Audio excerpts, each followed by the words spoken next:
L'objectif de cette vidéo est celui d'illustrer brièvement les fonctionnalités principales de Synergizer Risk Assessment and Management, qui est le logiciel conçu par Synergis Consulting SA afin de faciliter l'adoption de la circulaire FINMA 2017-1, gouvernance d'entreprise banque. Évidemment, nous n'allons pas maintenant regarder dans tous les détails cette circulaire, mais il y a quand même quelques éléments qu'il faut rappeler. Les points qui sont vraiment fondamentaux dans l'optique du développement de notre logiciel, ce sont ceux qui vont du chiffre marginal 40 au chiffre marginal 81. De quoi parlent ces chiffres marginaux? D'une façon très générale, hein. Ces chiffres marginaux indiquent la nécessité pour les banques suisses de déterminer un concept cadre pour la gestion des risques. Ils indiquent les principes ou les exigences minimales en termes d'identification, évaluation des risques, de reporting sur les risques, et les exigences minimales en termes de mise en place d'un système de contrôle interne, donc de structure et de processus aptes justement à identifier, à évaluer et à rapporter les risques précédemment identifiés. Je vous laisserai le plaisir de lire dans tous les détails cette circulaire qui, d'une façon, disons, la circulaire elle-même est assez claire. Elle se lit très facilement. La difficulté, comme cela est souvent le cas avec les circulaires de la FINMA, la difficulté est la mise en place, hein, parce que certains des points qui sont mentionnés dans la circulaire sont relativement génériques et il faut par la suite passer à une mise en place hein, de ces points, une adoption de ces points qui peut présenter quelques problèmes. Et c'est justement pour ça qu'on a créé ce logiciel qui, à notre avis, va faciliter énormément la mise en place ou l'adoption de cette circulaire. Nous allons maintenant dire quelques mots à propos de la ligne de produits Synergizer. Hein, donc il y a plusieurs produits que vous pouvez trouver sur le site synergizer.com. Tous nos produits sont conçus à partir d'exigences spécifiques. Donc ce ne sont pas des produits conçus dès le départ par des super informaticiens, ce sont des produits qui sont conçus par des gens du terrain, donc des spécialistes bancaires, et qui seulement par la suite sont développés d'un point de vue technique, évidemment, par des personnes capables, des informaticiens. Mais nous avons toujours misé sur la facilité d'utilisation, sur la facilité, sur la possibilité de comprendre le fonctionnement de nos produits sans besoin de trop lire, sans besoin de passer à travers des formations très pointues. En fait, avec le manuel utilisateur, le manuel utilisateur est amplement suffisant, je crois, pour que le logiciel Synergizer Risk Assessment and Management, comme tous les autres logiciels de la ligne Synergizer, puisse être utilisé efficacement en très peu de temps.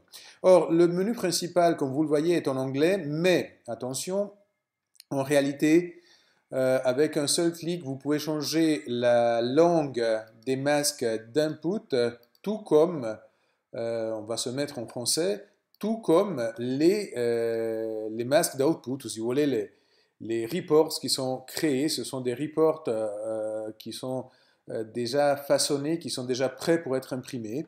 Et avec un seul clic, je vous disais, vous pouvez changer la langue d'input et d'output. Synergizer Risk Assessment and Management est une base de données relationnelle, hein, donc une base de données qui tourne sur FileMaker, facilement utilisable. Le logiciel est facile à installer et facile à utiliser. Je crois que pour vous expliquer très brièvement comment est conçu le logiciel, on va partir par un point fondamental qui est la matrice des risques. Cette matrice des risques est facilement paramétrable.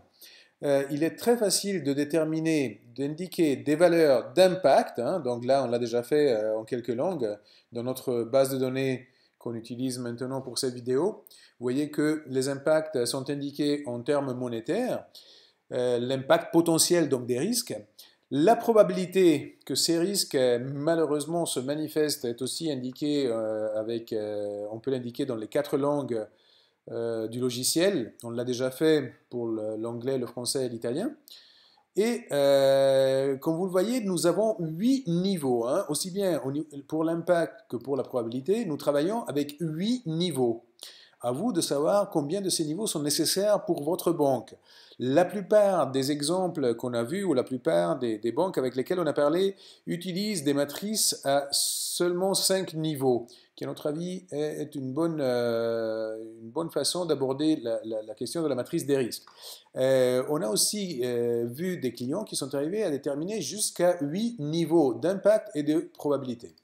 Par la suite, hein, toujours sur les 8 niveaux, on va passer en français. Toujours sur les 8 niveaux, on peut déterminer le niveau de risque. Donc le niveau de risque tolérable, hein, pour chacun de ces croisements d'impact et de probabilité. Cela nous permet d'arriver à notre matrice des risques, qui est fortement paramétrable elle aussi. Comme vous le voyez, là il y a un exemple, hein, comme je vous disais, sur 5 niveaux. Admettons que les couleurs qui apparaissent actuellement dans la matrice ne vous plaisent pas, vous trouvez le rouge un peu fort, vous pouvez changer la couleur de votre niveau 5 avec cette simple opération que je viens d'effectuer, comme vous voyez. Le niveau 5, le niveau de risque 5, passe à une couleur plus claire. Et de la même façon, on pourra dire que toutes les autres couleurs vont passer à un niveau plus clair parce que cela ne vous plaît pas. Et vous le ferez d'une façon extrêmement simple. Et voilà que toute la matrice change de couleur. Évidemment, si vous définissez davantage de niveaux d'impact et de probabilité et de niveau de risque, hein, donc de tolérance au risque, vous aurez la possibilité par la suite de continuer et de continuer à indiquer des niveaux de risque simplement en cliquant et en paramétrant successivement la matrice. Excusez-moi pour le petit problème de prononciation. Évidemment, la matrice des risques peut être imprimée avec un printout prédéterminé. Hein. Sur une première page, vous aurez votre matrice des risques et sur la deuxième page, vous aurez les descriptions des niveaux de risque, hein, de l'appétit pour le risque et des interventions qui sont prévues pour chacun des niveaux de risque. Or, cette matrice sera par la suite utilisée. Donc là, vous voyez aussi comment je manipule, hein, si vous voyez les symboles de la base de données. Donc vous verrez avec quelle facilité on peut naviguer dans cette base de données. On a déterminé la matrice des risques qui sera par la suite utilisée pour l'évaluation de vos risques. Là, dans notre risk landscape, hein, donc c'est notre paysage de risque, nous pouvons déterminer tous les risques que nous voulons ou dont nous avons besoin. Nous le faisons avec 3 niveaux, avec une classe de risque, un type de risque et un sous-type de risque. Donc la combinaison de ces 3 niveaux détermine par la suite le risque proprement dit. Je vais aller chercher un risque que j'ai déjà évalué pour continuer notre présentation des fonctionnalités de SRAM. Voilà, je prendrai le credit risk. Hein. Je demande pardon. Évidemment, il s'agit d'une base de données de démonstration. Tous les risques ont été décrits en anglais, mais évidemment, vous pourrez le faire en français lorsque vous aurez votre version de la base de données. Là, on a on a déjà évalué ce risque pays, ce country risk, pour l'année 2016 et 2017. On va voir comment on crée l'évaluation, par exemple, pour l'année 2018. Donc, il me suffira, par exemple, de sélectionner l'évaluation de l'année 2017, et puis en cliquant sur ce symbole, hein, sur ce petit appareil photo, je vais dupliquer en quelque sorte mon évaluation de l'année 2017 et j'aurai une nouvelle évaluation pour l'année 2018 et là, simplement en cliquant l'année 2018, je pourrai aller changer uniquement ce qui doit être changé par rapport à l'année précédente. Et là, cela me permet de passer à une autre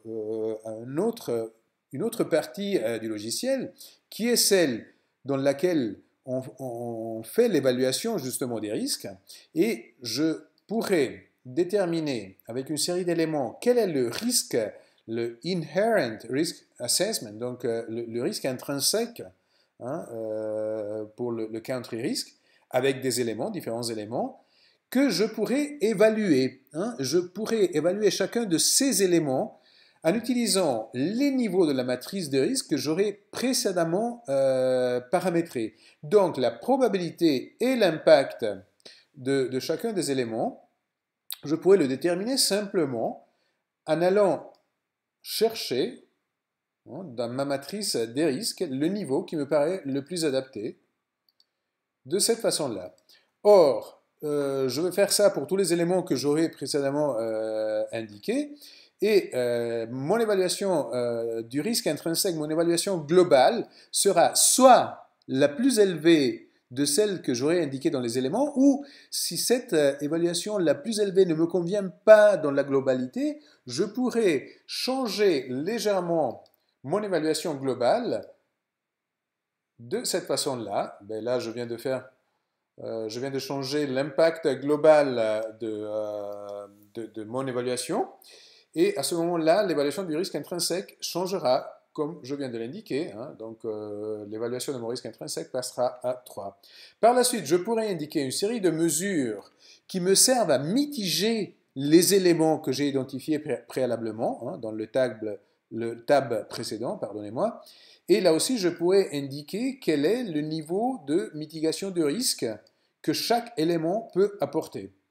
Et à la fin, j'aurai les éléments qui déterminent mon risque résiduel.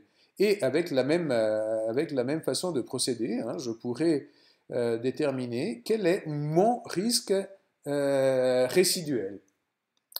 Une dernière chose peut être faite ici. Hein, on pourra indiquer d'éventuels commentaires ou d'éventuelles actions nécessaires d'une façon assez générale. Une chose, j'ai oublié de vous dire une chose, chaque risque, on pourra indiquer pour chaque risque quelle est sa place, s'il en a une, dans les 10 plus grands risques de l'Institut. D'accord? Donc là, je dirais que mon country risk est le deuxième risque le plus important parmi les risques avec lesquels mon institut a affaire. Concernant le plan d'activité, on va y revenir dans un instant. Voilà, là on a effectué un assessment des risques. On est parti d'un risk landscape, donc d'un paysage des risques, et en cliquant, on est passé directement au risk assessment. Si l'on veut, on peut partir du menu principal, hein, donc choisir une année, et voilà, pour l'année 2018, pas tous mes risques ont déjà été évalués. Là, ce qu'on vient de évaluer était le country risk, n'est-ce pas? Bien.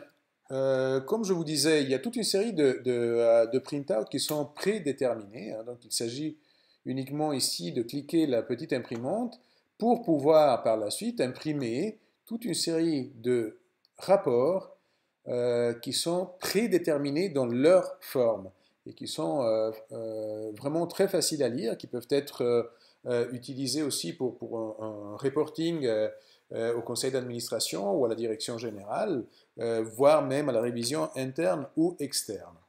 Il y a toute une série de reports qui sont prédéterminés. On ne va pas tous les passer en revue.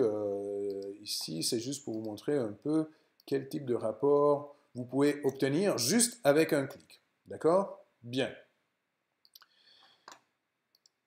Là, il y a une chose encore qui me paraît très importante.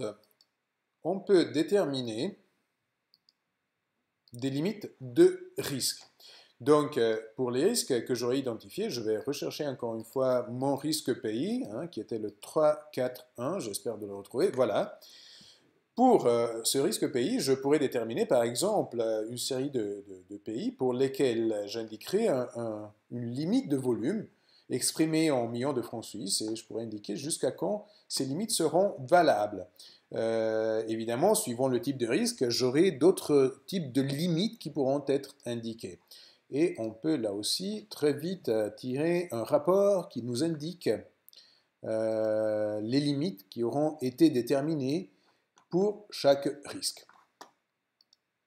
Passons maintenant à nos plans d'activité. C'est quelque chose de très important et l'importance de ces plans d'activité ressort aussi de la circulaire en quelque sorte, parce que une fois que des mesures de mitigation des risques sont identifiées, très souvent il faut aussi pouvoir suivre la réalisation de ces mesures de mitigation.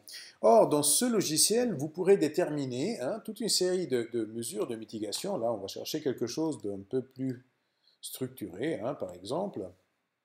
Voilà, vous déterminez des mesures de mitigation que vous pourrez suivre. Donc, vous pourrez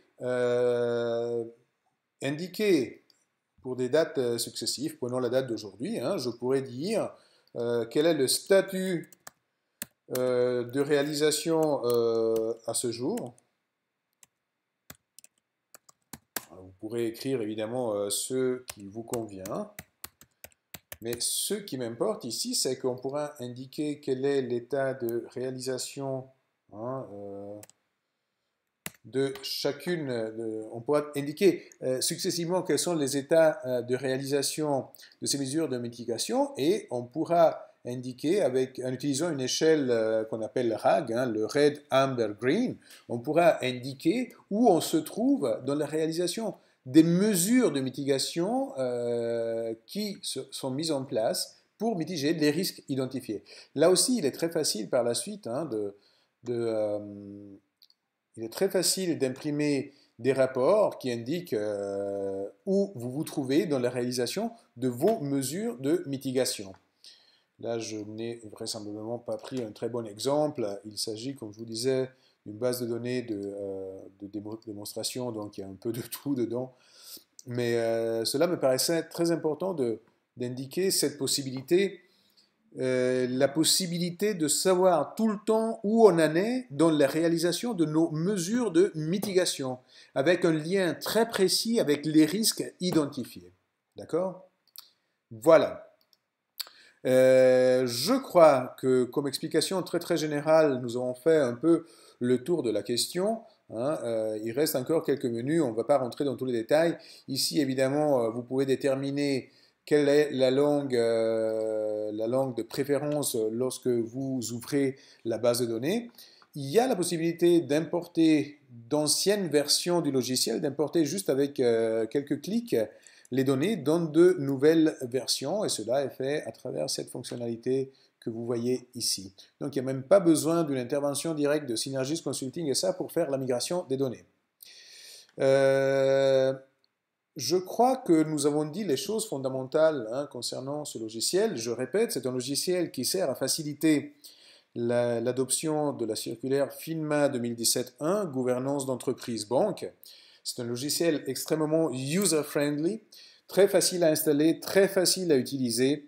Le logiciel est très bien documenté et nous restons évidemment à votre disposition pour tout renseignement complémentaire. Vous pouvez nous contacter via notre site ou par email. Notre site, c'est www.synergis.ch et notre adresse email, c'est info@synergis.ch. Synergis, ça s'écrit S-Y-N-E-R-G-I-S.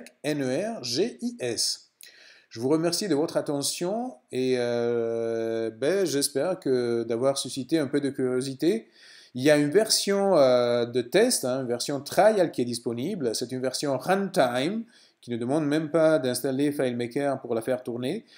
Cette version trial, vous pouvez nous la demander. Elle peut tourner à titre tout à fait gratuit pendant 3 mois. Après quoi, vous pouvez décider si la transformer dans une version totalement opérationnelle. Il suffit de payer la licence. Malheureusement, il faut payer la licence. Et après quoi, votre version devient entièrement opérationnelle. Merci beaucoup de l'attention.